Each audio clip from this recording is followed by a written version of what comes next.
So now that we're recording, I'd like to formally welcome you all to our first speakers event for the Narratives Group this academic year.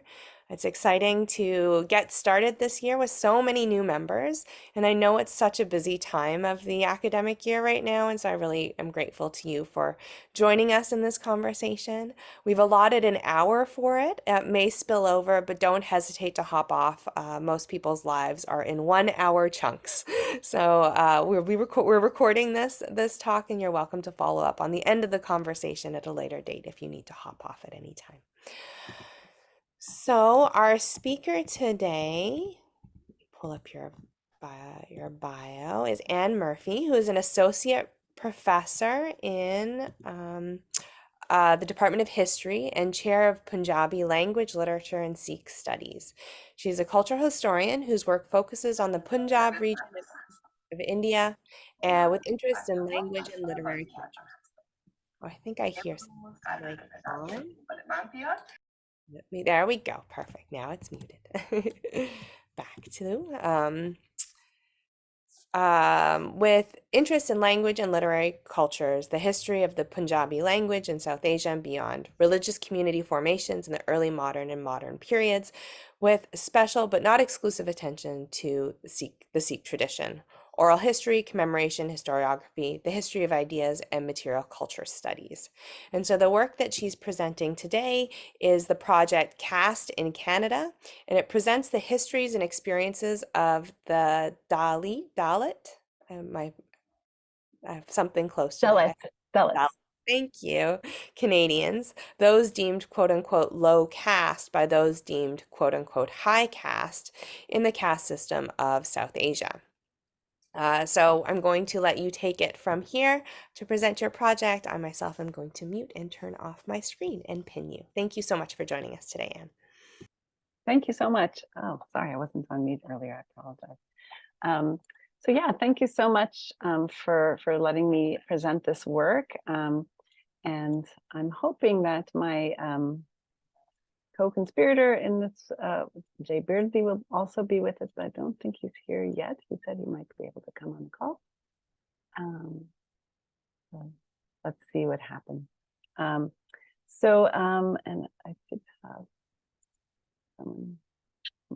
Mohini is here, and so she's also been involved in the project, and she might contribute a little bit too as well if she feels she'd like to. So I'm going to talk with for just a few minutes, maybe 10, 15 minutes, more giving a kind of overview and give you a sense of what we're trying to do with this project. And then what I'm hoping to do is actually open up the conversation, but also play you some of the video snippets, because that's really what the project is about. It's about the stories and experiences of Dalit Canadians. So by way of preface and context, South Asian migration and settlement abroad have taken remarkably diverse forms over the last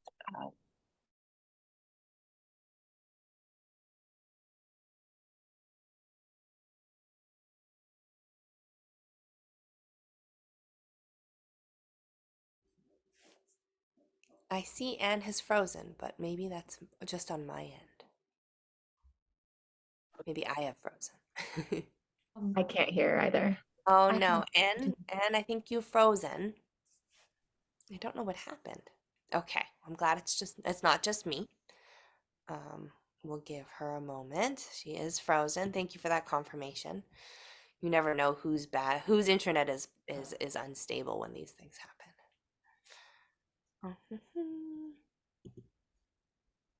Oh, she's hopped off, and I bet she will hop back on in a moment.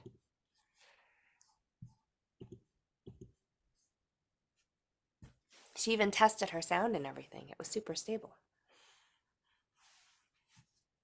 But trust technology to fail at the most inopportune time. We've all been there. I once had a conference presentation that I had to record and submit and then be present for the recording. And there was a glitch in the PowerPoint export of it. And so the last like 10 seconds of the presentation was on repeat over and over and over and over and over again. And I just had to sit there and like, there was jokes about like, okay, yeah, we really get it now. And I was just like, this is mortifying. I'm never going to be present for a recorded presentation again. Okay, I think we've lost her. Let's see. No emails. Mohini, is that how you pronounce your name? Hi, yeah, that's Did correct. you, while we wait for Anne to join us, Anne indicated that you're a part of this project. Did you want to speak about your role in it a little bit, or while while I'm sure she's panickingly trying to get back online, did you mind taking the lead a little bit in this conversation, or is it too on the spot for you? It's okay, I'll try. Okay, thank you. I'm sure she'll appreciate it. Yeah, so I was one of the Dalit Canadians that was interviewed for this project, and I got to share my story and my family's story and our migration story, and I got to talk about my grandparents' experiences with casteism in India, my microaggressive experiences here in Canada and living abroad. So yeah, I'm very grateful that I got the opportunity to share my story. And how did you two come in contact? Like, what was the opportunity that she like? Were you working together in the community, or how did she come to hear your story in the first place? Yeah, so Chetna Association of Canada is a community partner on this project, and I have been volunteering with them since last year. Hmm. So they had told me to get in touch with Dr. Anne and share my story in the interview. Oh, exciting. Yeah. And so you said you sound like you were speaking about your family, so you're relatively young. I don't want to make any assumptions. So it must be interesting to share narratives of sort of transgenerational caste Yeah, we tried to do that in the Oh, project, as I hope you'll see. I'm back. oh, hello, welcome back. Sorry, I had a massive No, it's computer okay. failure, We so had an opportunity to hear from I've your collaborator. always wondered what would happen if that happened in the middle of giving a talk online, and it did. I So shared a story of massive technological failure on my part, and then we had a short conversation about how your collaborator here got involved in the this project. is So I'll let you wonderful. take it over again, but And in don't worry. some ways, that's perfect because that's a great way. And thank you, Mohini, for being here today. That's a great way to start because this is all really about people's narratives and experiences. So maybe you can jump in after I can give this. I'm going to try and give some background and context, but thank you. You did a great job describing exactly what really the content of this project is all about. So thanks, Mohini, for that. So anyway, I was trying to, I don't know what happened or when I froze up or when I disappeared from you, but I was trying to give you some context about the diversity of experiences for South Asians in the migration history associated with South Asia, as South Asians have migrated around the world, at first in the context of the British Empire, for the most part, although also before that. So the 120 years of migration to Canada is also really strikingly diverse, reflecting the complexity of the relationship of Canada to South Asia in the British Empire. And with India, again, particularly in the British India, right, as it was called, which encompasses now Bangladesh, Pakistan, as well as the nation state of India, up until decolonization in 1947, and then the dynamics of the formation of the multicultural state of India today, and also with reverberations in Pakistan and Bangladesh. So the Punjabi diaspora has dominated in the story of South Asian migration in British Columbia, and that has a large literature, a very large scholarly literature, particularly with reference to the Sikh community, which has been dominant also in British Columbia. And that work takes the form of regional studies. There's been literature on the Sikh separatist movement, exploration of cultural change in diaspora and dynamics of exchange, and more recently recognition of the deeply racialized politics that have been enacted in Canada to exclude South Asians from Canada within a longer history of white supremacist nation formation, of course, in Canada and their complex impacts, but also in the United States. So the diversity of gender, religion, ethnicity, region, and language among South Asians adds really complicated stories to the layers to the stories of South Asian migration. But not all of that diversity makes it into the stories that we commonly hear about South Asian Canadian history. Although the caste system is generally associated with the Hindu tradition, Dalits, that is individuals, as is said, who are deemed low caste by those who claim a high caste status within the caste system, are found in every religion in South Asia. They constitute 21% of Hindus, 74% of Christians, and 82% of Muslims in India are lower end, formerly known as untouchable or Dalit communities. Dalits constitute approximately 33% of the population of the Indian Punjab. So for the Punjabi community, which is dominant here in British Columbia, Dalits are a particularly large percentage of the population. So in some ways, Dalits are really not numerically dominant within South Asia and South Asian communities, but they've been simultaneously deprived of social, economic, and political power by really severe discriminatory and exclusionary practices. So despite their number, they're rarely given attention as a group, and their collective experience and history has too often been treated as a kind of addendum to high caste-centered narratives. So based on the reputation in the Indian population, then theoretically Dalits may represent approximately 30% of South Asians in Canada, and that would be around 400,000 people. But of course, it's impossible to confirm that number because we don't have census figures that recognize caste as a category. And we know that migration itself reflects patterns of exclusion. So the ability to migrate for many reflects kinds of privilege. And those without access to education and money to take English language tests, for example, or get visa assistance, or pay for assistance even illegally or crossing borders, are often excluded. So that does require certain kinds of privilege even to undertake the quest to migrate. But even so, even though it's really hard to evaluate exactly how caste impacts all of those processes of migration, it is clear that there is a large Dalit population in Canada as in the world, because the Dalit story is truly an international one, spread across the 124 countries that constitute the South Asian diaspora as well, because they are integral to all South Asian communities, again, across religions. So while there are some studies of Dalit migration to the West, mostly focusing on recent periods, there's really little documentation of Dalit history and the history of Dalit migration. Instead, again, their experiences in Canada in particular have been conflated into a collective South Asian and very dominated by Punjabi, Indo-Canadian or East Indian history. These are all different terms that are used, right, for South Asian Canadians and their migration experience, but it tends to exclude Dalit perspectives, as voicing them as something that requires attention. So their distinctive experience, and particularly their experience of caste exclusion, both in South Asia and in the Canadian context, has been erased. So given the project that we're starting today, it's great that Mohini shared her experiences, and I'll again invite her to talk in just a couple of minutes when I stop. But I wanted to give another story, again, in this spirit of hearing the stories of people and their histories. The story of an individual, though, whose history and experience really represent something larger. And I rely on this from the grant application that initiated our project, and it was composed by myself with Dr. Suraj Yengde of Harvard University, who's a scholar and public intellectual who himself also is Dalit, whose work centrally addresses caste discrimination. So the story also comes from him. So going back into the early period, among the 5,000 or so early South Asian settlers who arrived in Canada from 1904 to 1908, and this is the early period of South Asian migration to this region, when so many others came here to seek their fortunes in BC, there really was no uniformity in terms of caste, class, and religion.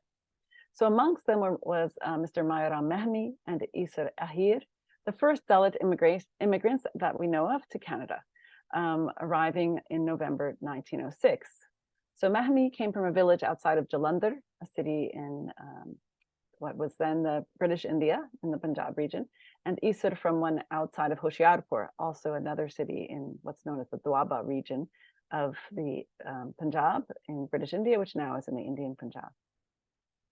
So they made friends on the ship Tartar and were inseparable on their voyage from Calcutta via Hong Kong to Vancouver. Over the years, Mr. Mohini later brought his two sons, Lakharam and Bakhturam, They would go on to sponsor other members of their families, including nephews and cousins, as immigration policies of Canada allowed.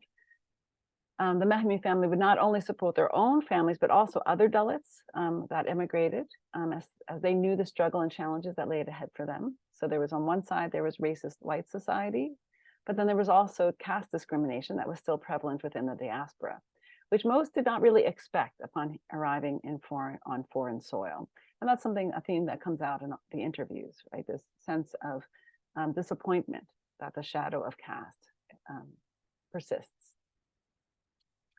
The first Gurdwara on Vancouver Island was built in Victoria, BC in 1912. So that's a Sikh religious site, Gurdwara. It's called a Sikh temple here in BC, but that terminology is not generally used outside of BC. It's known as a Gurdwara.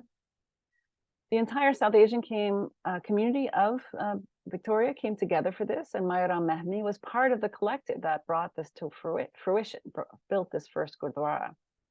But at that time, just like now, the pan-Canadian Gurdwara leadership was in the hands of the Jat community, which was and is the dominant caste within the Sikh community in India as well as in Canada.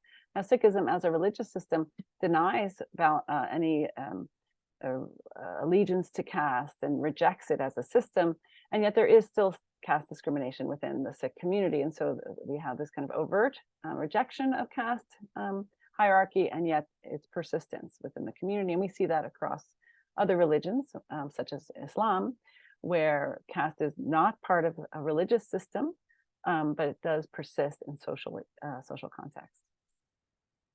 So how can we understand Mr. Mohini's role in building this Gurdwara or Sikh temple and his experience of caste identity in Canada? How did caste impact his life as a Canadian, as a migrant? At this time, we don't have the resources available to understand his story because attention has been paid to the ways that caste shapes people's lives and their experience of migration.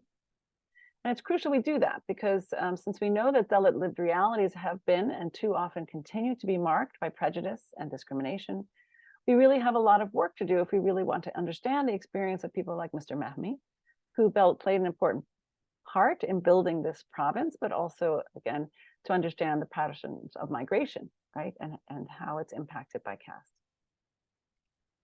So the Caste in Canada project was led by myself and, as I said, Dr. Suraj Yangde of Harvard University, in collaboration with Chetna Association of Canada.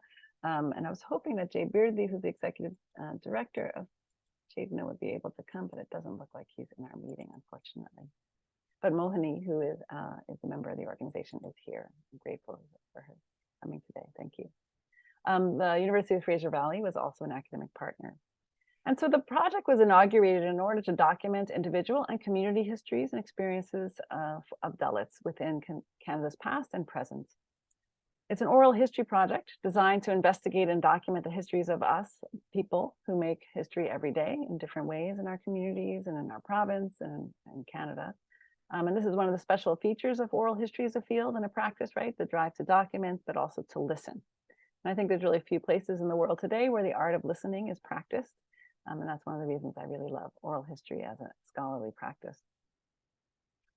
So oral history in general has given us, over its academic lifespan, the opportunity to listen not only to the stories of the poor, powerful, and the dominant, who are generally well represented in the archival records that we use, but instead those who've been too often excised or left out of that record. So people from different kinds of communities, particularly marginalized communities, women, workers, etc. And that's why we undertook that method to understand Dalit history and experience in Canada. So that was really why we chose to pursue it as an oral history project. It's focused on British Columbia, but we engaged also with individuals in their histories in other parts of Canada, such as Ontario and New Brunswick.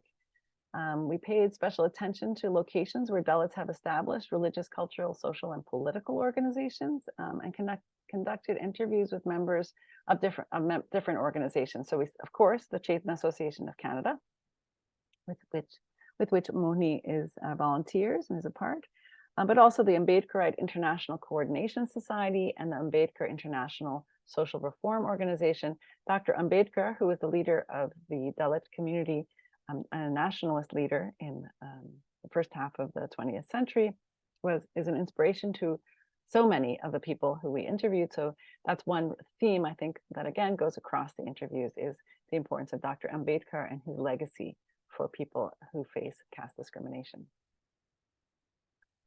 So our goal here was to try and investigate the complexities of identities that comprise the South Asian Canadian community, to counter the effacement of caste experiences, and to understand how caste impacts migration and also impacts Canadian lives and histories. And then in that way, really extend our understanding of South Asian Canadian histories, and also Canadian history, right? So we're hoping this will contribute to a larger writing of a Dalit, global Dalit history. So that's the goal, I think, overall. So I'll show you the website. And then what I thought I'd do is I'll just share my screen.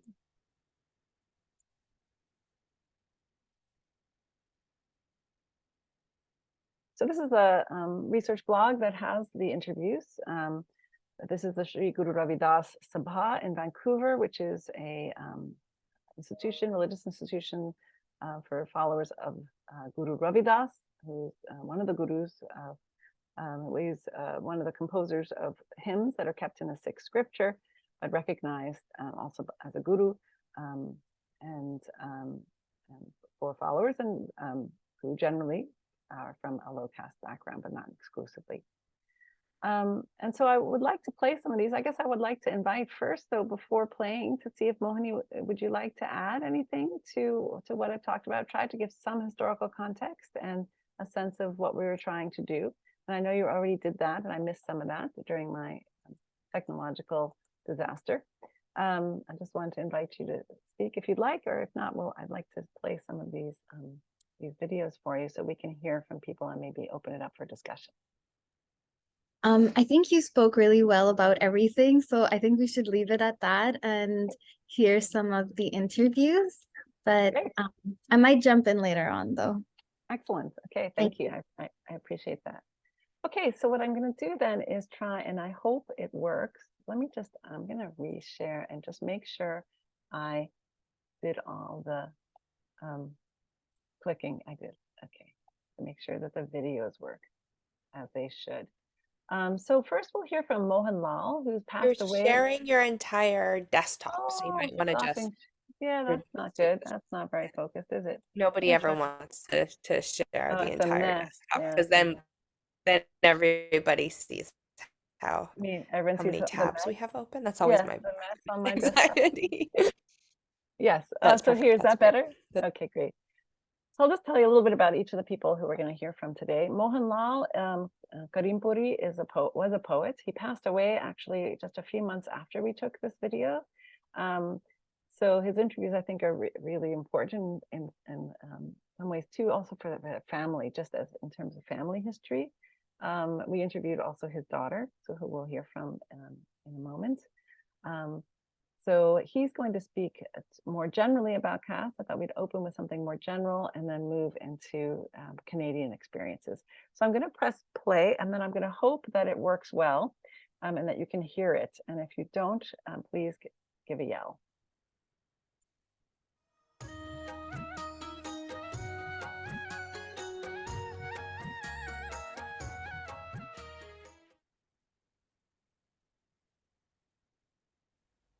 ਇਹ ਜਿਹੜੀ ਜਾਤ ਪਾਤ, ਊਚ ਨੀਚ, ਛੂਆ-ਛਾਤ, ਸਮਾਜਿਕ, ਆਰਥਿਕ, ਰਾਜਨੀਤਿਕ, ਧਾਰਮਿਕ ਗੈਰ ਬਰਾਬਰੀ, ਜਿਹੜਾ ਭਾਰਤ ਦਾ ਸਿਸਟਮ ਹੈਗਾ ਆ ਉਹ ਗੈਰ ਬਰਾਬਰੀ ਦੇ ਆਧਾਰ 'ਤੇ ਹੈ। ਜਿਨ੍ਹਾਂ ਦੇ ਹੱਥ ਪਾਵਰ ਹੈ, ਤਾਕਤ ਹੈ, ਰਾਜ ਸੱਤਾ ਹੈ, ਉਹ ਚੰਦ ਲੋਕ ਹੈ। ਉਹਨਾਂ ਦਾ ਦਿਮਾਗ ਬੜਾ ਤੇਜ਼ ਨਿਕਲਿਆ। ਉਹਨਾਂ ਨੇ ਇਹ ਸਿਸਟਮ ਪੈਦਾ ਕਰਕੇ ਲੋਕਾਂ ਦੇ ਕੋਲੋਂ ਵਿੱਦਿਆ ਦਾ ਆਧਾਰ ਖੋਹ ਕੇ, ਲੋਕਾਂ ਕੋਲੋਂ ਧਨ ਧਰਤੀ ਦਾ ਆਧਾਰ ਖੋਹ ਕੇ, ਲੋਕਾਂ ਨੂੰ ਇੱਕ ਕਿਸਮ ਦਾ ਖਲਕਤ ਜਨਤਾ ਬਣਾ ਕੇ ਰੱਖ ਦਿੱਤਾ, ਜਿਨ੍ਹਾਂ 'ਤੇ ਰਾਜ ਕਰਨਾ। ਉਹਨੇ ਉਹ ਬੁੱਧੀ ਨਹੀਂ ਛੱਡੀ ਜਨਤਾ ਦੇ ਵਿੱਚ ਜਿਹੜੀ ਕਿ ਉਹਨੂੰ ਚੈਲੰਜ ਕਰ ਸਕੇ। ਇਹ ਜਿਹੜਾ ਜਾਤ ਪਾਤ ਦਾ ਸਿਸਟਮ, ਊਚ ਨੀਚ ਦਾ ਸਿਸਟਮ, ਇੱਕ ਰਾਜਨੀਤਿਕ ਸਿਸਟਮ ਹੈ ਉਹਨਾਂ ਦਾ, ਜਿਹਨੂੰ ਧਰਮ ਦੀ ਪਾਣ ਦਿੱਤੀ ਗਈ ਹੈ। ਔਰ ਰੱਬੀ ਪਾਣ ਦਿੱਤੀ ਗਈ ਆ, ਕੁਦਰਤ ਦੀ ਪਾਣ ਦਿੱਤੀ ਗਈ ਕਿ ਕੁਦਰਤ ਵੱਲੋਂ ਤੁਸੀਂ ਮਾੜੇ ਕਰਮ ਕੀਤੇ ਤਾਂ ਤੁਹਾਡਾ ਇਹ ਹਾਲ ਹੈ। ਇਹ ਤਾਂ ਬਾਬਾ ਸਾਹਿਬ ਡਾਕਟਰ ਅੰਬੇਦਕਰ ਦਾ ਭਲਾ ਹੋਵੇ ਜਿਹੜਾ ਸਾਡੇ ਸਮਾਜ ਦੇ ਵਿੱਚ ਪੈਦਾ ਹੋਇਆ ਔਰ ਪੈਦਾ ਹੋ ਕੇ ਉਸਨੇ ਇਹ ਸਾਰੀ ਚੀਜ਼ਾਂ ਆਪਣੇ ਤਨ 'ਤੇ ਅੜਾਈਆਂ। ਉਸ ਨੂੰ ਪੜ੍ਹਨੇ ਦਾ ਮੌਕਾ ਮਿਲਿਆ, ਉਹ ਪੜ੍ਹ ਗਿਆ, ਪੜ੍ਹ ਵੀ ਇੰਨਾ ਗਿਆ ਕਿ ਸਾਰੇ ਸੰਸਾਰ ਦਾ ਉਹ ਸਿੰਬਲ ਆਫ ਨੌਲੇਜ ਬਣ ਗਿਆ। ਸਾਰੇ ਸੰਸਾਰ ਦਾ ਉਹ ਜਿਹਨੂੰ ਕਹਿੰਦੇ ਹੈਗੇ ਆ ਵਿਸ਼ਵ ਰਤਨ ਬਣ ਗਿਆ। ਉਸਨੇ ਫਿਰ ਇਸ ਗੱਲ 'ਤੇ ਗੌਰ ਕੀਤਾ ਵੀ ਇਹ ਕਿਆ ਸਿਸਟਮ ਹੈ, ਕਿੱਦਾਂ ਸਿਸਟਮ ਇਹ ਚੱਲਦਾ ਹੈਗਾ। ਤਾਂ ਫਿਰ ਉਸਨੇ ਸਾਡੇ ਸਮਾਜ ਨੂੰ ਜਗਾਉਣਾ ਸ਼ੁਰੂ ਕੀਤਾ, ਇਕੱਠੇ ਕਰਨਾ ਸ਼ੁਰੂ ਕੀਤਾ। ਉਸ ਇਕੱਠੇ ਕਰਨ ਦੇ ਵਿੱਚ ਉਸਨੇ ਉਹਨਾਂ ਨੂੰ ਪ੍ਰੇਰਿਆ ਵੀ ਤੁਸੀਂ ਵੀ ਤਾਂ ਇਨਸਾਨ ਹੈ, ਵੀ ਤੁਸੀਂ ਇਨਸਾਨਾਂ ਦੇ ਨਾਲ ਲੜੋ। ਤੁਸੀਂ ਕੁੱਤਿਆਂ ਬਿੱਲਿਆਂ ਦੇ ਨਾਲ ਕਿਉਂ ਲੜਦੇ ਆ, ਇੱਲਾਂ ਕਾਵਾਂ ਦੇ ਨਾਲ ਕਿਉਂ ਲੜਦੇ ਆ ਬਈ। ਇਹ ਉਸ ਵੇਲੇ ਦੀ ਕਥਾ ਹੈ ਜਿਸ ਵੇਲੇ ਸਾਡੇ ਲੋਕ ਮਰਿਆ ਪਸ਼ੂ ਲੈ ਕੇ, ਜਿਹਨੂੰ ਅਸੀਂ ਹੱਡਾ ਰੋੜੀ ਕਹਿੰਦੇ ਹਾਂ, ਜਿੱਥੇ ਜਾ ਕੇ ਉਹਦੀ ਖੱਲ ਲਾਹੀ ਜਾਂਦੀ ਹੈ, ਉੱਥੇ ਕੁੱਤਿਆਂ ਕਾਵਾਂ ਦੇ ਨਾਲ, ਇੱਲਾਂ ਦੇ ਨਾਲ ਸਾਡੇ ਲੋਕਾਂ ਦਾ ਮੁਕਾਬਲਾ ਹੁੰਦਾ ਸੀ।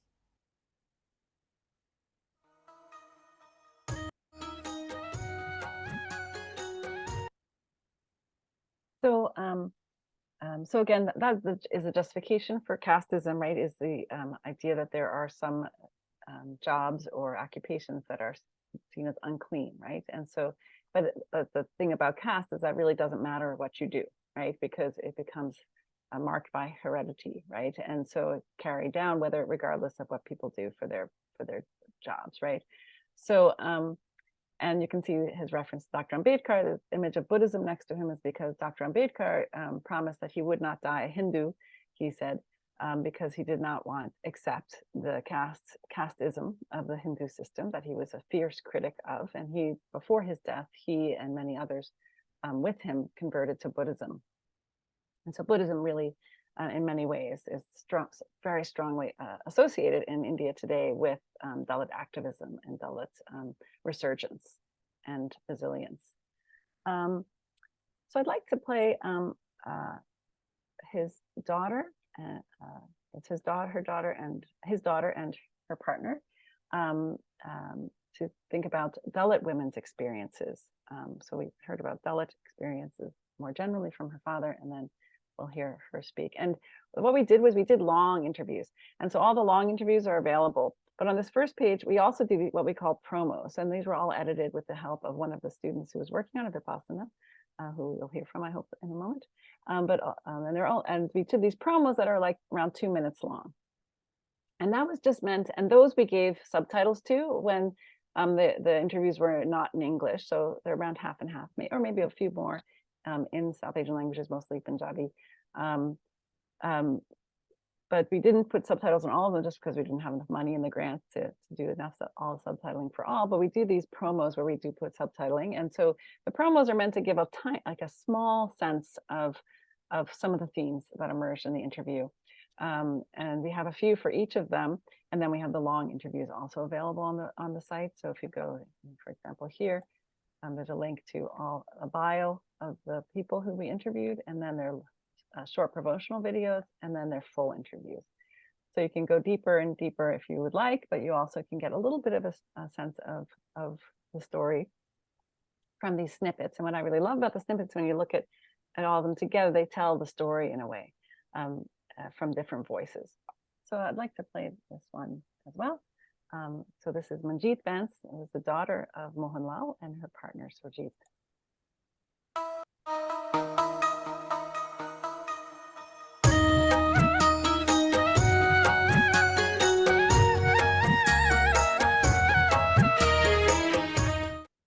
ਪਹਿਲਾਂ ਤਾਂ ਜਿਸ ਤਰ੍ਹਾਂ ਸਾਡਾ ਜਿਹੜਾ ਇੰਡੀਅਨ ਸਮਾਜ ਸੁਸਾਇਟੀ ਹੈਗੀ ਆ, ਉਹਨੇ ਔਰਤ ਨੂੰ ਦਰਜਾ ਹੀ ਪਹਿਲਾਂ ਸੈਕਿੰਡ ਦਿੱਤਾ ਹੋਇਆ। ਮਤਲਬ ਚਾਹੇ ਤੁਸੀਂ ਸੋ ਕਾਲਡ ਅਪਰ ਕਾਸਟ ਔਰਤ ਹੋ ਗਏ ਆ, ਚਾਹੇ ਤੁਸੀਂ ਸੋ ਕਾਲਡ ਦਲਿਤ ਹੈਗੇ ਆ ਨਾ, ਔਰਤ ਜਿਹੜੀ ਹੈਗੀ ਪਹਿਲੋਂ ਹੀ ਜੋ ਧਰਮ ਹੈਗਾ ਉਹਨੇ ਕਿਹਾ ਕਿ ਪੈਰ ਦੀ ਜੁੱਤੀ ਹੈਗੀ ਆ, ਠੀਕ ਹੈ। ਤਾਂ ਪਹਿਲਾ ਤਾਂ ਸਟੈਪ ਇਹ ਹੋ ਗਿਆ ਕਿ ਤੁਸੀਂ ਤਾਂ ਔਰਤ ਹੋ, ਤੁਸੀਂ ਤਾਂ ਸੈਕਿੰਡ ਸਿਟੀਜ਼ਨ ਹੋ, ਠੀਕ ਹੈ। On the top of that, if you are so called so called low caste or Dalit ਔਰਤ, ਤਾਂ ਉਹਦੇ 'ਚ ਤਾਂ ਫਿਰ ਤੁਸੀਂ ਉਹ ਜਿਹੜੀ ਹੈਗੀ ਔਰਤ ਹੈਗੀ ਹੈ ਡਬਲ ਜਿਹੜੀ ਹੈਗੀ ਡਿਸਕ੍ਰਿਮੀਨੇਸ਼ਨ ਨੂੰ ਸਹਿੰਦੀ ਹੈ, ਕਿਉਂਕਿ ਇੱਕ ਤਾਂ ਹੈਗੀ ਆ ਔਰਤ, ਤੁਸੀਂ ਔਰਤ ਹੋ, ਠੀਕ ਹੈ। ਦੂਸਰਾ ਹੈਗਾ ਕਿ ਜਿਹੜੀ ਮੈਨ ਡੋਮੀਨੇਟਡ ਸੋਸਾਇਟੀ ਹੈਗੀ ਉਹ ਐਵਰੀ ਸੈਕਟਰ 'ਚ ਹੈਗੀ ਹੈ, ਚਾਹੇ ਉਹ ਸੋ ਕਾਲਡ ਅਪਰ ਕਾਸਟ ਹੈ, ਸੋ ਕਾਲਡ ਲੋ ਕਾਸਟ ਹੈ। ਸੋ ਦੋ ਤਰ੍ਹਾਂ ਦੀ ਡਿਸਕ੍ਰਿਮੀਨੇਸ਼ਨ ਜਿਹੜੀ ਔਰਤ ਹੈਗੀ ਉਹ ਸਹਿੰਦੀ ਹੈਗੀ ਆ। ਉਹ ਜਿਹੜੀ ਅਪਰ ਕਾਸਟ ਔਰਤ ਹੈਗੀ ਉਹ ਲੋਅਰ ਕਾਸਟ ਔਰਤ ਨਾਲ ਵੀ ਡਿਸਕ੍ਰਿਮੀਨੇਸ਼ਨ ਕਰਦੀ ਹੈ, ਆਈ ਥਿੰਕ 3 ਟਾਈਮਸ ਹੈਗੀ ਆ। ਸੋ ਇੱਕ ਤਾਂ ਤੁਹਾਡੇ ਆਪਣੇ ਜਿਹੜੇ ਪਰਿਵਾਰ ਹੈਗੇ ਆ ਮੈਨ ਮੇਡ, ਜਾਂ ਤੁਹਾਡੇ ਮੈਨ ਡੋਮੀਨੇਟਡ ਸੁਸਾਇਟੀ ਹੈ, ਤੁਹਾਡੇ ਪੇਰੈਂਟਸ ਹੈਗੇ ਆ, ਤੁਹਾਡੇ ਫਾਦਰ ਹੈ, ਤੁਹਾਡੇ ਬ੍ਰਦਰ ਹੈ, ਤੁਹਾਡੇ ਹਸਬੈਂਡ ਹੈ, ਉਹਨਾਂ ਤੋਂ ਡਿਸਕ੍ਰਿਮੀਨੇਸ਼ਨ, ਉਹਨਾਂ ਤੋਂ ਤੁਸੀਂ ਜਿਹੜਾ ਪ੍ਰੈਸ਼ਰ। ਫਿਰ ਦੂਸਰਾ ਜਿਹੜਾ ਹੈਗਾ ਅਪਰ ਕਾਸਟ ਔਰਤਾਂ ਤੋਂ ਵੀ ਤੇ ਅਪਰ ਕਾਸਟ ਬੰਦਿਆਂ ਤੋਂ ਵੀ, ਮਤਲਬ ਕਹਿੰਦਾ ਕਿ ਪਤਾ ਨਹੀਂ ਕਿੰਨੇ ਮਲਟੀਪਲ ਟਾਈਮ ਉਹ ਜਿਹੜਾ ਹੈਗਾ ਉਹ ਦਬਾਈ ਜਾ ਰਹੀ ਹੈਗੀ ਆ। ਤੇ ਉਹਨੂੰ ਜੇਕਰ ਉਹ ਔਰਤ ਉੱਠ ਕੇ ਉੱਪਰ ਆਉਂਦੀ ਹੈਗੀ ਆ ਤਾਂ ਉਹਦੇ ਤੁਸੀਂ ਇਹ ਨਾ ਸੋਚੋ ਕਿ ਉਹਨੂੰ ਬਹੁਤ ਪਾਥ ਜਿਹੜਾ ਹੈਗਾ ਕਲੀਅਰ ਮਿਲ ਗਿਆ ਇੱਕਦਮ ਆ ਗਈ, ਉਹ ਬਹੁਤ ਸਾਰੀਆਂ ਹਰਡਲਸ ਚੋਂ ਨਿਕਲ ਕੇ ਆਉਂਦੀ ਹੈ।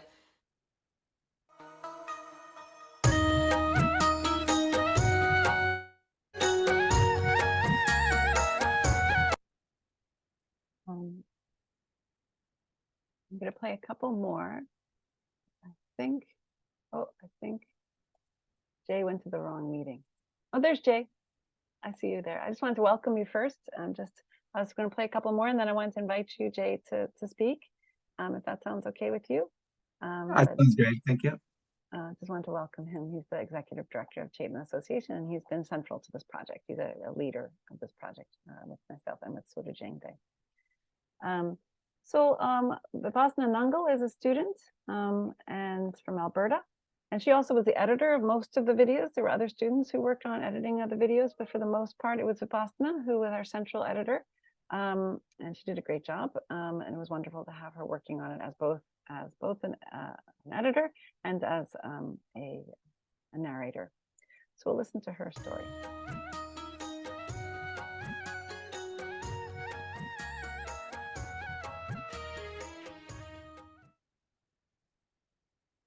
My biggest, I think, worry about caste as an identity is that when kids or when families move from India to Canada, they can choose to be Dalit.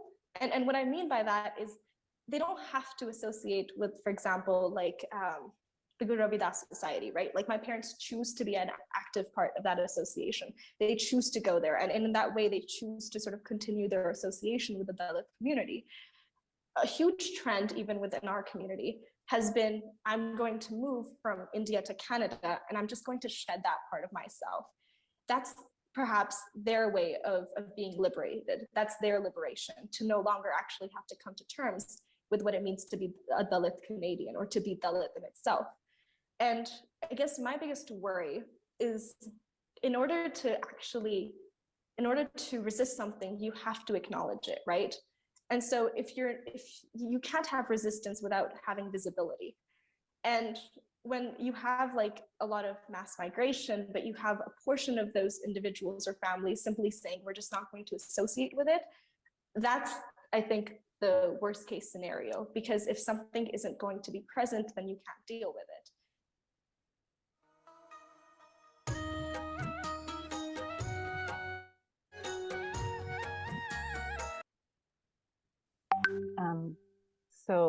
Yeah, brilliant discussion with Vipassana. I'm going to have two more I'd like to show, and then I'm going to open it, pass it on to Jay Birdi and Mohini if she'd like to add. So the first of the two is with Mira Estrada, who lives in Toronto. She's in media. She's been a journalist. She has various kinds of creator roles.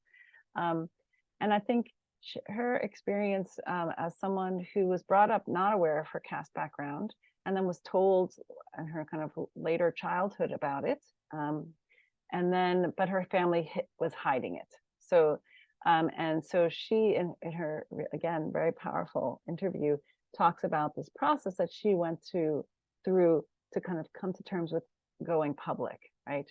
About her identity and her experience and experience of her family. So this short snippet addresses that very briefly, but the longer interview, of course, goes into greater detail. So addressing Vipassana what Vipassana is discussing about some of the problems associated with, of course, with hiding.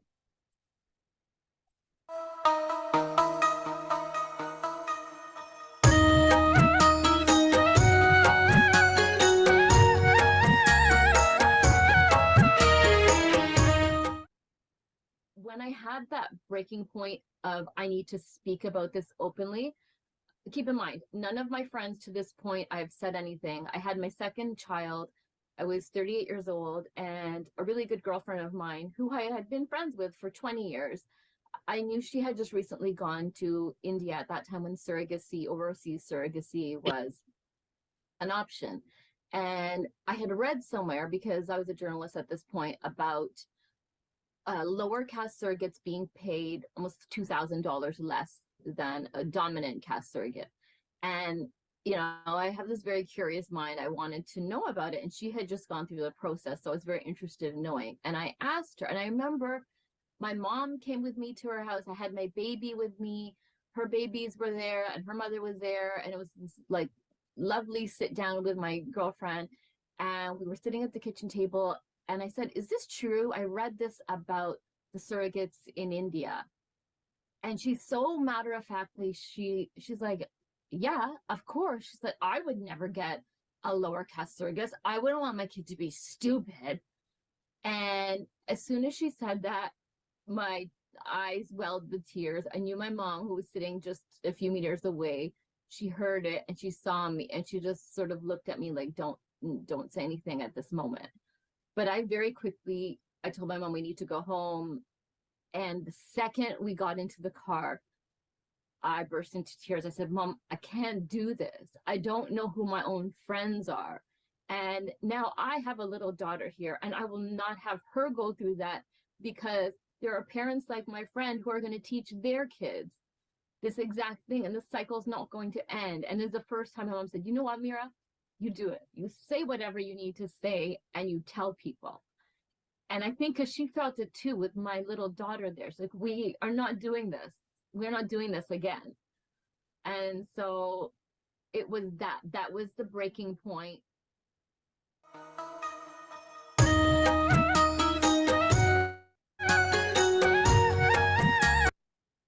think just from seeing these videos, you just see the power, I think, of them, these stories. And it's really been a privilege to be part of this and working with my colleagues and collaborators on this, because it's so powerful to hear people's stories and experiences and their commitment to changing things.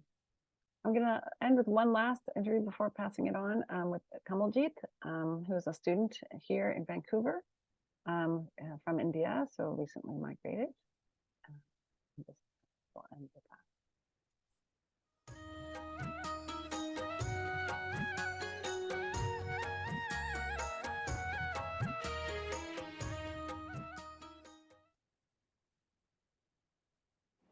Definitely, I feel hopeful, like the way things are, or the notion of caste is being discussed in North America, especially states like California, Seattle, Toronto District Board as well. I think things are hopeful.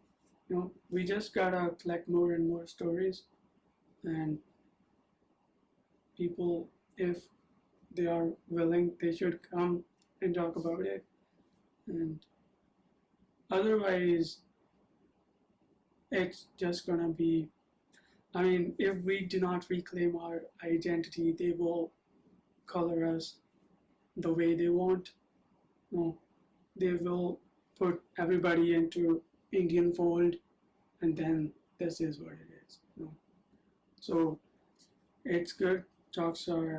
There are discussions that are happening, and there is a way that we can proceed further. We can talk about it, and like adding caste as a protected category.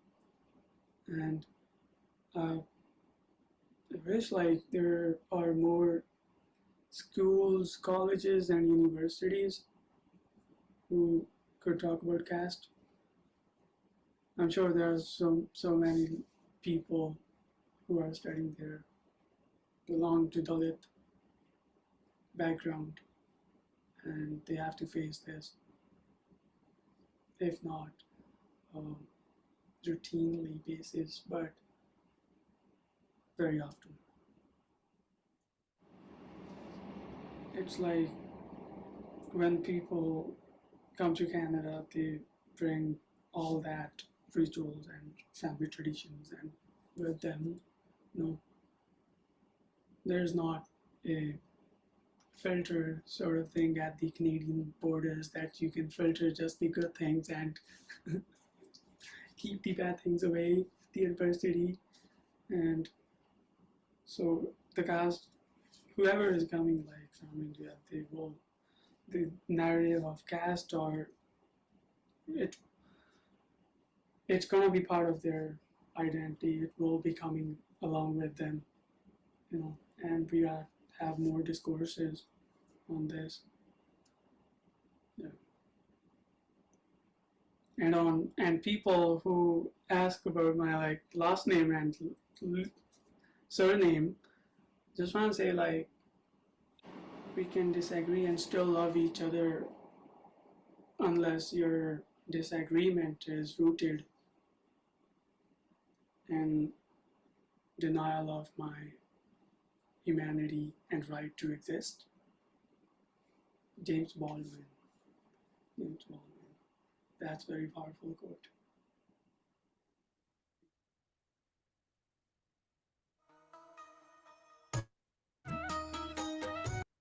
And yeah, I love his reference to James Baldwin. I thought it was a wonderful way for us to kind of wrap up with there, looking at the videos. And I think also he mentioned some of the concrete efforts that have been made in North America to address caste discrimination, and the quest among many to have caste as a protected category and recognized as grounds for discrimination within legal structures, both in the public sector and private sector. So these are some of the important projects that are underway at this point to try and bring recognition to this phenomenon and this form of discrimination.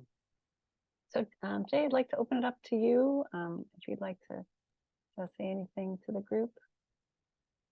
Sure. Thank you, Anne, and hi everyone. Not sure if my screen is working, so I'm going to turn my screen off. Are you guys able to hear me? I'm calling from my phone. Yes, we can hear you clearly. Yes, we could see you, but now your screen's off. But yeah, we can hear you just fine. Okay, that's great. Yeah.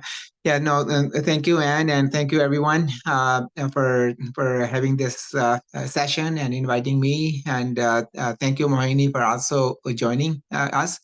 A couple of the points. I think I just wanted to express my gratitude and gratitude on behalf of Chetna Association of Canada for this project. As many of you would appreciate, marginalized communities, whether they're Dalits or others, they usually have a lot of rich history, but for a number of reasons, it doesn't get recorded, particularly by the institutionals or the government bodies. So this project that Dan, you initiated, it means a lot.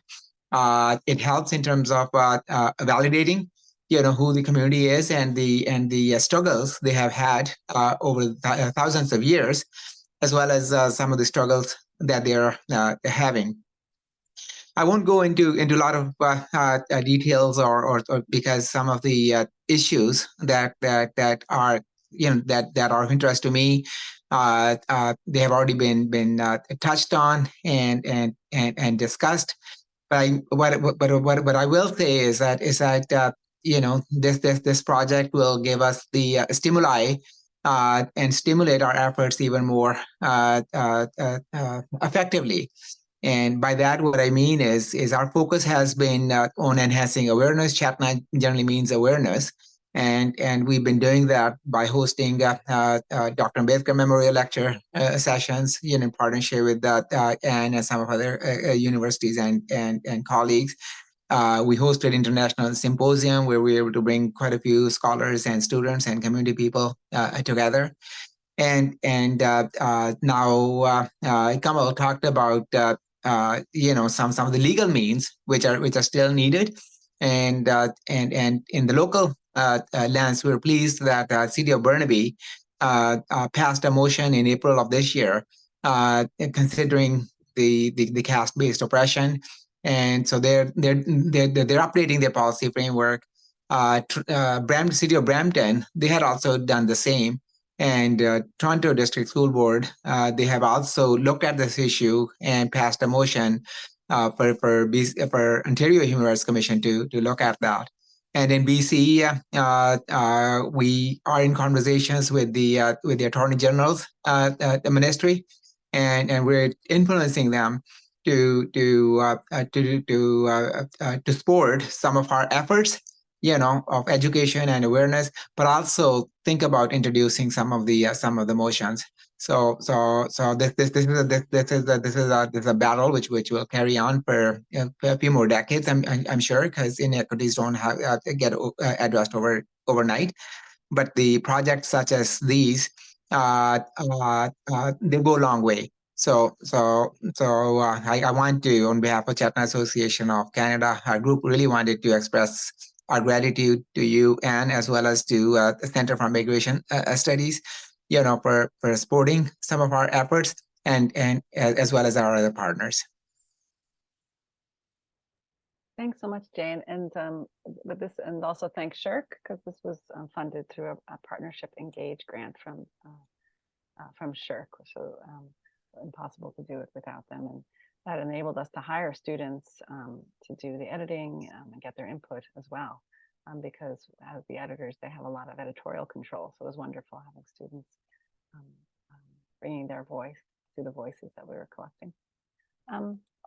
I'll just open it up for Mohini, if you'd like to add anything, or if there's any questions. Anyone, questions not just for me, but also for Jay and for Mohini. I think I'm good for now. Thank you. Okay, thanks. Anybody have any questions or comments?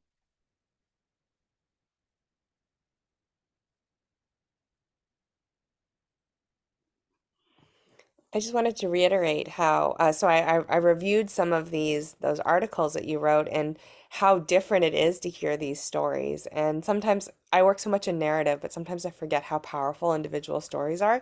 So I wanted to thank you for that, because reading I Googled in the news, like conversations in Toronto about the caste system and whatnot, and then reading those articles, but hearing the journalists talk about why these projects are important to her, the tone changed completely. And it was, and as like a mother, yeah, it's just so much more profound to have these oral histories recorded. I wanted to know what the next stage of this project looks like. You have the website, but where are you going to be disseminating some of your material? How are you going to engage with various clear that the people you're talking to are super invested in this, but I myself came to it rather ignorant. And I found this incredibly illuminating, thinking about how caste can illuminate power structures more broadly, give us opportunities to think about bias and prejudice and oppression and through a different lens. And so I was wondering where you're going to take the materials of your project, and how you're going to build on this work. Yeah, that's a great question, and something that we have to work out. I just met briefly with Dr. Yengde. I was at a South Asia conference last week. We saw each other and we said, okay, now we've finally, it was all complicated also by COVID. So it's finally kind of done. We have a total of 19 interviews that were completed, although not everyone's comfortable making their stories public, so that's fine. Yeah, they don't have to. But what we'd like to do is make more presentations like this. Also write it up in more kind of popular terms and get it out into the media with links to the stories, because I think they are really beautiful and vivid. And I think one of the things that really comes out, Jay has a beautiful promo. I didn't play it just because he's here today, so I was playing other voices, but Jay Birdi's video is beautiful. And the promo we did was about how do we maintain, how do Dalits maintain their resilience and stay positive? How do they deal with this as positively as possible? And I think that's really profound, right? To think about, there's specific things that need to be pursued to go forward. And one other, so we have that in some of the videos. Another thing we have is description of some of the ways this is enacted on the ground, right? Kamal's discussion of last names. So last names are big indicators of caste, what your caste is. And so some people mask that through utilizing caste names that are geographic or et cetera. The Sikh tradition, actually, that was why the last names Kaur and Singh were instituted in the beginning of the 18th century, was in order to mask caste, right? So people's last names were Singh or Kaur, and not using their caste-based last name. So that was like an early effort to try and get away from the last name. So Kamaldeep says, when people try and get him to tell his last name, because he goes by a single name, they're trying to figure out his caste. And these kind of microaggressions, I think that also Mira Estrada described, right? I think that that's one of the other values of these voices, is that it really makes it more vivid for people watching, to understand what it is that people do, right? What are the actions they take that are casteist, that maybe they didn't really realize were casteist, to the degree that they need to. I'm just going to go to the question in the chat, and then there's a hand up. But a Yeah. question Do you want me to read the question in the chat aloud? Oh yeah, that'd be great. Thank you. A question from Robin I have is about how you might suggest that we can be bringing caste-based discrimination into conversations thoughtfully in courses that are attempting to address the importance of graduate students learning reflexive practices and having the broadest possible sense of intersectional diversities, attentive to ways that talking about casteism in a room could bring scrutiny into class members or could be interpreted as a way of casting a negative light on South Asian diaspora/culture. Are there resources that you might point to, examples of incorporating this, as Jay said, statements upholding rights not to experience discrimination based on caste? I think my intonation was a little faulty there. Some very No, long, that's intellectually engaged sentences. Yeah, it's But very, really very great question. How important. do we turn this into teaching material, and how do you see this being an important conversation when discussing intersectionality, like having conversations that extend beyond ability, and often we talk about Blackness, but caste is a really excellent example of intersectional oppressions. Hey, do you want to comment from your own experience working in, on caste awareness and education? And then I can comment too, but would you like to comment on that? Sure. Yeah, no, great question. And this is a question that has come up a few times, both in the elementary and secondary school settings, as well as in the university levels. How do we integrate these topics into the conversations? Unfortunately, I don't have the solution, but one of the developments which is happening is we've been in conversations with the BC Human Rights Commission, and they said they're also looking at this, and they're thinking about producing some resources, right? So I'm seeing this as an opportunity, for us to become involved, both from the schools as well as universities, and provide input in terms of, how can we best prepare these curriculums and bring these conversations into the classroom settings. So I'm optimistic, like over the next year or so, we will have opportunities to take a closer look at this issue and see what could be done. The second suggestion I would have is that, as you know, in the United States, a number of universities have added caste as a protected categories, right? And at the symposium that we had at UBC in April, one of the strong recommended, we had a student on the panel, as well as a couple of faculty members, and one of the strong suggestion was that universities in Canada should also consider taking a look at its HR policy framework and seeing how the policy framework could be strengthened and clarified. And I think if that can happen, then that will also provide opportunities to engage and do some further research. Thanks. That's really excellent. I'll just add, there's not much to add, but I would just add that I think that just starting the conversation and being open to talking about it is very, very important. It is true that people, I mean, it's similar to the ways in which when you bring up gender discrimination, that can seem undermining, to different kinds of community formations, because it's seen as an internal issue, right? And so that happens in the South Asian context, right?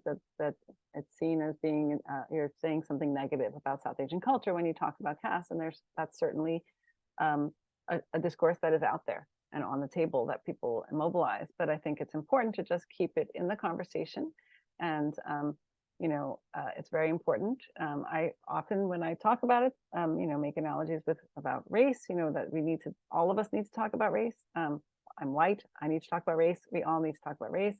And so just to just put it out there that it's actually for all of us, right? It's for all of us to describe and discuss. And I think that itself is a big change, because it hasn't been something that's been kind of on the table for discussion. So I would just encourage everybody to try and put it there for discussion. I also think we need to do a lot more about systematically educating people about caste alongside other kinds of intersectional identities, forms of discrimination in society.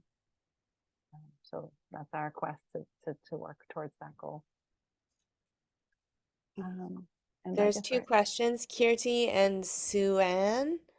Kirti, would you like to speak first, and then we can turn to the question in the chat? Sure. I just want to thank you for taking on this project, firstly, because it's so important. And coming from India myself, I know the caste problem and how important it is, but I was unaware of how it carries on in migration as well. I was just curious about something, because this is more like a South Asian community issue, within the community, but does it in any way carry on with the external community, the other Canadians, how they view those lower caste members of the South Asian community, or is it solely a inter-community issue? Mohini has her hand up, so perhaps I'll let Mohini respond. Yeah, I actually wanted to talk about this. So I definitely think because of globalization and migration, we're able to bring certain ideologies and ways of thinking and narratives to other places. And it is definitely a South Asian issue. But I think when it becomes an issue outside of just the South Asian community is in academia, when we don't talk about certain things, when South Asian studies don't include Dalit voices, Dalit narratives, Dalit perspectives, I think in that moment we're excluding. And of course, that's non-South Asian people are learning, and they're not learning that part of our history. And then the professors that are teaching, they're not aware because they were never taught. So it sort of just keeps getting perpetuated and becomes a bigger issue. And this is just a conversation that I was having with someone who is not South Asian, but we were talking about casteism and how it sort of proliferates in Canada and stuff like that. And he was like, you know what, I'm going to study. I'm going to take a course. I want to learn about Hinduism. I want to learn about South Asian studies and everything. And he took a course, I think it was it was a course on Hinduism, and he was like, oh, it's so great, but they didn't talk about caste in there. That was not mentioned in there. So it's okay, even if you want to learn, where do you learn it from? Where do you go to learn? And this is someone who is not South Asian, right? So yeah, I just wanted to add that. Thank you so much for that. Beautifully said. Excellent. Thank you so much. Jay? Yeah, no, I totally agree. A couple of additional points. One, I agree. It's largely a South Asian issue, and even within South Asian, it's a cross-religious issue. I think, as Anne have said, that there's a perception that only in Hinduism caste is practiced. But as we have heard from a number of people, religions such as Sikhism, Christianity, Buddhism, Islam, they have also been infiltrated by it. So on the Indian subcontinent, it's an issue across all religious communities. In the mainstream communities outside of India, particularly in Canada, I think it's about managing risk. And my concern is that as we look at the demographics are certainly shifting. The way the population of South Asians is growing, the number is going to grow, right? And then South Asians will become more or less like a mainstream society. And people who are not from South Asian community, if they don't have all the facts and the understanding of the issue, then the risk is if that is not already happening, then the risk of stereotyping is going to get higher. As we have seen about people stereotyping about the indigenous communities, the Afro-Canadians. So similarly, when people start hearing about the negative connotation, then that is the risk. So I think we have an opportunity to mitigate and proactively work together to address it.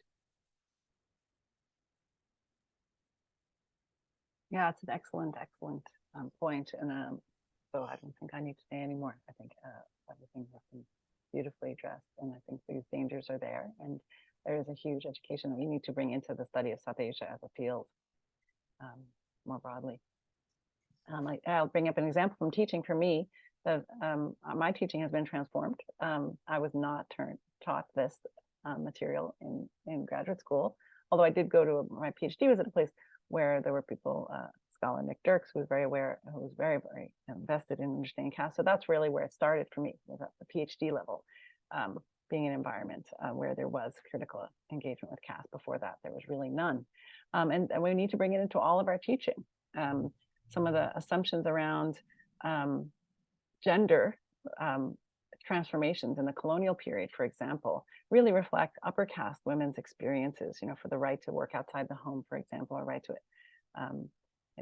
not be in Birdi, as it's called, not be, to be in public space.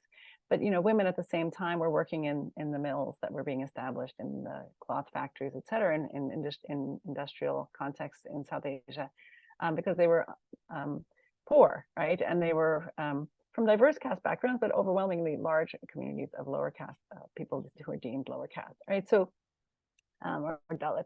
Now, this is crucial that we complicate the story, right? So that we stop taking higher caste narratives as representing South Asia.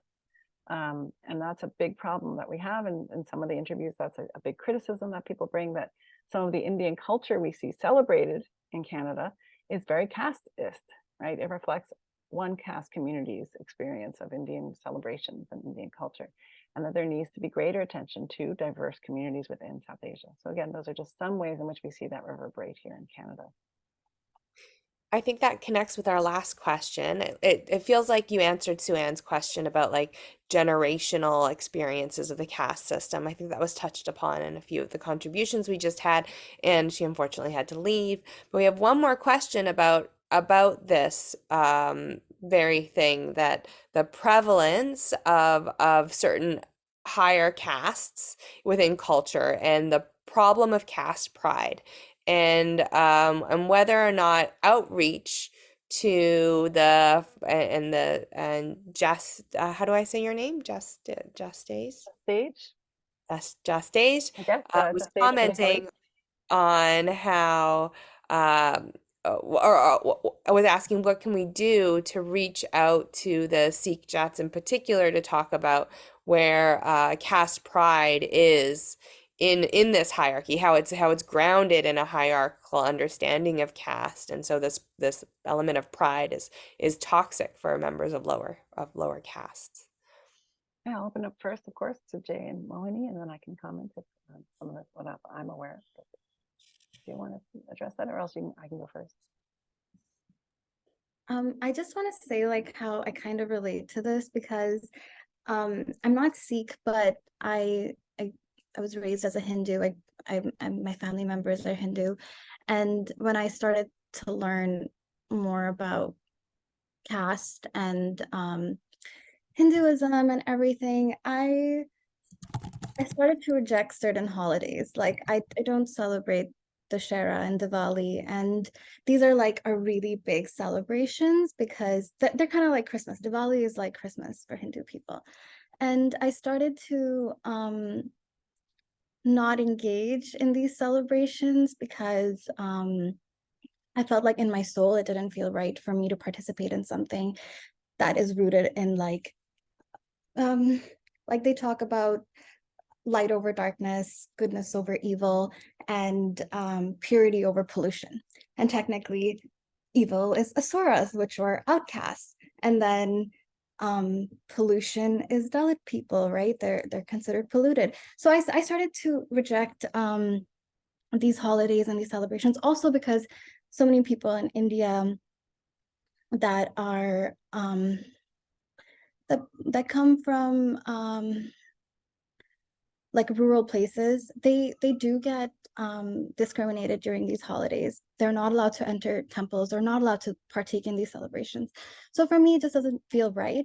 But it is sad because it makes me feel like I'm isolating myself from my community and my family. And like I haven't figured it out, and I'm still trying to see like how I can celebrate these holidays in my own way. But I feel like it's challenging. I don't know how to address it because same with the Jat music, it's like your whole family is going to be listening to it and like celebrating and enjoying it. And how do you just say like, oh, I don't want to be a part of this? You know, it's like easier said than done. It's like in your soul, you know, it's not right. But also, how do you just like completely isolate yourself from your community and your family? So that's something I'm struggling with as well. So I don't really know, like I don't really have an answer for this, I guess. But yeah, thank you. Beautiful. Thank you for sharing that Mohini. I would just add that I know that some of the people we interviewed for the project have been engaged in activism along these issues, along these lines, getting in touch with radio stations about casteist discourses and encouraging them to be more critical of the material that they play and being more to recognize that the Jat celebration songs are casteist. But that's a hard battle, and that hasn't been won. But just to recognize that there are efforts underway to try and build awareness in different kinds of institutional settings, but that's an ongoing battle. Jay, did you want to add anything to our conversation? Yeah, sure. Yeah, no, well said. And in terms of the other lobbying with the local radio stations, our group as well, and the other groups, we also wrote to CRDC, but weren't able to make any impact. One, because I don't know, I don't want to speculate on the number of reasons, but this is an issue which has concerned us. And the other trend which we have seen is that in India, you know, in response to these casteist songs, the Dalit singers, they have also started producing songs which express the Dalit pride, right? And as Mohini was saying, it's interesting, you know, when you go to a Punjabi event or Indian event, and then you go on a dance floor, and all of these songs, Punjabi songs, they're about caste pride, but if as soon as you play a song about the Dalit pride, everyone becomes quiet, you know. So it sends kind of a shockwave. So for me, which highlights one that more conversations need to happen, and secondly, if we want to create a level playing field, then we either need to stop producing casteist songs, or if they also provide forum for these songs which are being produced in reaction to those songs. So that's another gap which we're seeing, and a need which needs to be fulfilled. Something which will require more time and resources. Excellent. Yeah. Thank you That so much. sounds like a really interesting. So, next stage of this project, just to wrap up, because I work in popular media and popular media interventions, like social justice oriented interventions. So, developing more spaces for popular media engagements with Dalit caste pride. I think sounds So like a maybe really maybe they compelling need to talk project. to you after Yeah, this. I am considering putting together one of these cluster applications for Oh, social fantastic. justice and popular media because I work on board games and comics and video games, and there's a few of us on campus that think that popular media has the power to change discourse, and I think it does. But I Great. the ivory tower doesn't always like to acknowledge that tweeting and selfies and the agency embodied in oppressed peoples talking for themselves via social media should be something we interrogate more closely. So Absolutely. thank you for that sort of like opportunity at the end to reflect on how popular music can help support this work or making a space for popular music to be recognized like And democratically. and I think Jay brings up a wonderful point, which is that it's already happening, right? And Yeah. in India in particular, kind of WhatsApp University, as it's called, right? There's all this discourse that happens through WhatsApp, right? Which is how a lot of people, quote unquote, know things, but Mhm. but it's not. It's generally controlled by kind of right-wing forces, and so there needs to be a kind of progressive Yeah. equivalent that goes out there, and there is certainly there are many people in India who are doing excellent work. Um, working If you ever different want to levels. talk about artistic co-creation, having people who invested in the kind of discourses you are get together with musicians to try to make Mhm. more music. I'm a big Well, advocate of. there is music. Param Yeah, Khan there is music. has Yeah, a that's what. production company. Yeah, so there's lots of great stuff happening. So it just needs to get out more broadly, Mhm. and be, as Jay noted, be treated as equal, right? Yeah, create festivals and forums to have this music Mm, celebrated and not have people walk off the dance floor because they've right, shown up to celebrate that culture. right. Yeah. Interesting. Well, so we're at 15 minutes Yep. over time, Thank which you. I made Sorry, space everyone. for because Thank you. I want to keep these events to 1 hour and then give us space for those of us that want to continue to engage to spend another few minutes talking about it. But thank you so much for um, Thank starting or you setting too. the tone for Thank this you, Jay. academic year, focusing very much on narratives. But one arena of narratives, oral storytelling, oral history. So that was great. So thank you for giving us the opportunity to learn from your research, and thank you to your partners for joining Yeah, us in this for Mohini conversation. and for Jay. Thank you so much. It's Yeah, always you a really model collaboration so well. I was wow. at a conference, the CMS conference yesterday, that was talking about what collaboration, what lip service for collaboration sounds like and what like actual collaboration looks like. And I can tell by you passing off your questions to your partners at every turn. This is what collaboration should look like. So thank you for that. Well, it's an honor to work with such wonderful people. So Mhm. thank you. Okay, well, for Thank those you. of you still online, we'll see you again next month for our next presentation. Farouk will be talking about climate migration Oh, and hopefully connecting with storytelling around that as well. So thank you, everybody. Have a great Friday and a restful weekend. And I'll thank see you all you. soon. Yeah. Thank you. Thank Bye. you. Nice to see you. Bye. Thank you, everybody.